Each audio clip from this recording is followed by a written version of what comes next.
વાત કરીએ વડોદરાની તો વડોદરા શહેરમાં વરસાદી માહોલ જામ્યો છે। બપોર બાદ શહેરભરમાં ધોધમાર વરસાદ વરસ્યો। સયાજીગંજ, ફતેગંજ, અલકાપુરીમાં ભારે વરસાદ, જેતલપુર, ગોત્રી, રાવપુરામાં પણ વરસાદી માહોલ જામ્યો છે।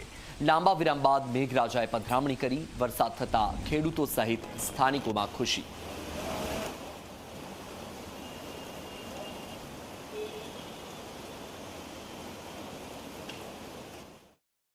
વડોદરા શહેરમાં લાંબા સમયના વિરામ બાદ ફરી એક વખત વરસાદની શરૂઆત થઈ છે।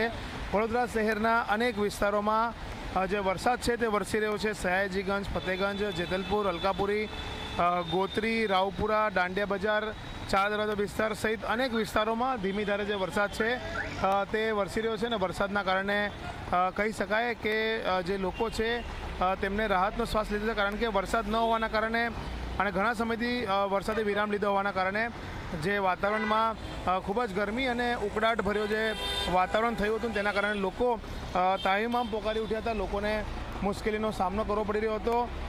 લોકો જે છે તે ગરમીથી કંટાળી ગયા હતા, ત્યારે હવે વરસાદ વરસતા ચોક્કસથી થોડીક ગરમીથી લોકોને ફરીથી રાહત મળી છે અને જે રીતના શહેરના અલગ અલગ વિસ્તારોમાં ધીમી ધારે વરસાદ છે તે વરસી રહ્યો છે।